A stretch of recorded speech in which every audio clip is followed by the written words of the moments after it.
মোহাম্মদ আবু রাইহার রানা শামসুন্নাহপুরা। আসসালামু আলাইকুম হুজুর, মহিলা জামাত কি জন্য হারাম?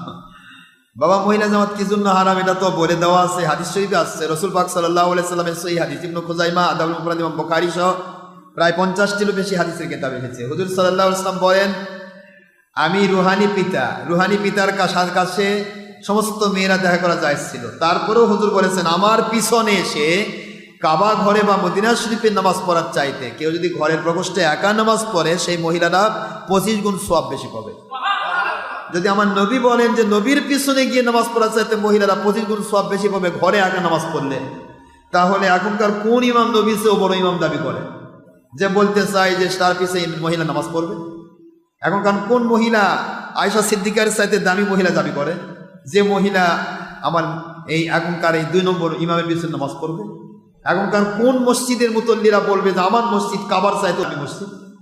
কাবাতে, মসজিদ নববীতে 1 রাকাত নামাজ পড়লে 50,000 ও 1 লক্ষ রাকাত নামাজের সওয়াব পাওয়া যায়। সুতরাং ইসলামী শরীয়তের ভিত্তির প্রথম ভিত্তি হচ্ছে সাহাবায়ে কেরামকে মেনে নেওয়া।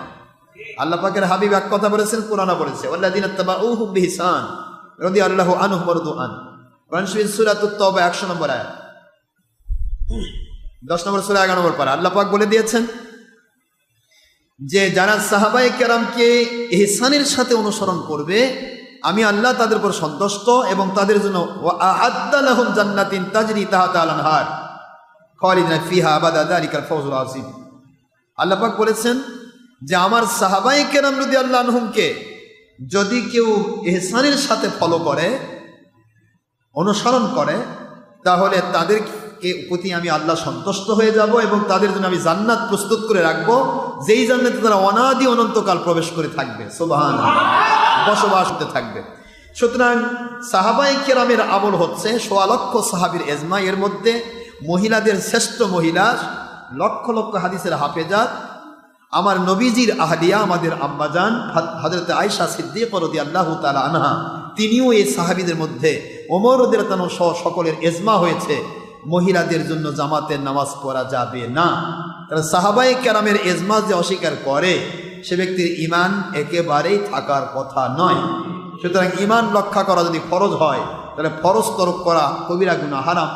অবশ্যই যদি মহিলা জামাতে কেউ যেতে চায়, তাহলে সে ব্যক্তি অবশ্যই কবিরা গুনাহ, হারাম কাজ করছে। আর এটাকে যদি কেউ জায়েজ বলে, হারামকে জায়েজ বললে কোরআন হাদিস অস্বীকার করার কারণে ঈমান হারা হওয়া ছাড়া উপায় থাকবে না। আমাদের আহলে সুন্নাত ওয়াল জামাতের আকীদায় মহিলা জামাত নিষিদ্ধ। লামাযহাবের কথা আলাদা, লামাযহাবিরা তো আমাদের আওতার বাইরে। তারা 4 মাযহাবের এক মাযহাবে মানে, আর 4 মাযহাবের এক মাযহাব, 4 মাযহাব হচ্ছে সাহাবায়ে কেরামের মাযহাব। সাহাবায়ে কেরামের বাইরে যারা চলবে তারা বাতিল 72 ফিরকা, নবীজিই বলেছেন, আমাদের বলা লাগবে না। তো সুতরাং নবীজি পাক সাল্লাল্লাহু আলাইহি ওয়াসাল্লামের কথা তিরমিজির 171, আবু দাউদ 4580 নম্বর হাদিস, মিশকাতের 130 পৃষ্ঠা সহ অসংখ্য হাদিস। সাতাফতরিক উম্মতি আলা 73 ফিরকা কুল্লুহুম ফিন-নার ইল্লা মিল্লাতুন ওয়াহিদা। ক্বালু ওয়া মান হিয়া ইয়া রাসূলুল্লাহ সাল্লাল্লাহু আলাইহি ওয়াসাল্লাম? ক্বালা মা আনা আলাইহি ওয়া আসহাবি ওয়া কামা ক্বালা রাসূলুল্লাহ সাল্লাল্লাহু আলাইহি ওয়াসাল্লাম। হুজুর সাল্লাল্লাহু আলাইহি ওয়াসাল্লামের এই হাদিস প্রায় 105টি হাদিসের কিতাবে এসেছে। হুজুর সাল্লাল্লাহু আলাইহি ওয়াসাল্লাম বলেন যে অচিরে অল্প সময় আমার উম্মতের মধ্যে নামাজ, রোজা, হজ, যাকাতের দাবি করে, কোরআন সুন্নাহ হাদিস মানার দাবি করে 73 দল হয়ে যাবে, 72 ফেরকা জাহান্নামী হবে, 1 ফেরকা জান্নাতি হবে। হুজুর সাল্লাল্লাহু আলাইহি ওয়াসাল্লামকে বলা হলো কোন দলটি জান্নাতি হবে? আল্লাহর হাবিব বললেন, মা আনা আলাইহি ওয়া আসহাবি, আমি আখির নবী সাল্লাল্লাহু আলাইহি ওয়াসাল্লাম এবং আমার সাহাবায়ে কেরামের মতের সাথে যাদের মত মিলবে তারা জান্নাতি। সুবহানাল্লাহ। সুতরাং নবীজির সাথে মত মিললেই হবে না, নবীজি পাক সাল্লাল্লাহু আলাইহি ওয়াসাল্লামের সাহাবায়ে কেরামের মতের সাথে যদি মত মিল না হয়, তাহলে বলেছেন বাতিল 72 ফিরকা, আর বাতিল 72 ফিরকা জাহান্নামী হুজুর বলেছেন। সুতরাং আমরা বাতিল 72 ফিরকার মাসলা মানতে রাজি নই, আমরা আল্লাহ সন্তুষ্টির পথের হক ফিরকার মাসলা মানতে আমরা প্রস্তুত। যেহেতু আমরা আল্লাহর বান্দা, কোনো কোম্পানির বান্দা নই, আমরা আল্লাহর নবীর উম্মত, কোনো কোম্পানির উম্মত নই। কাজে আল্লাহ এবং নবীর কথা মানতে হলে সাহাবায়ে কেরামের মতের সাথে মিল থাকতে হবে। মহিলা জামাতে নামাজ পড়া সাহাবায়ে কেরামের মতের কমপ্লিট বিরোধী, কাজে এমন আমল করা যাবে না, বাতিল ফিরকার আওতাভুক্ত হওয়া যাবে।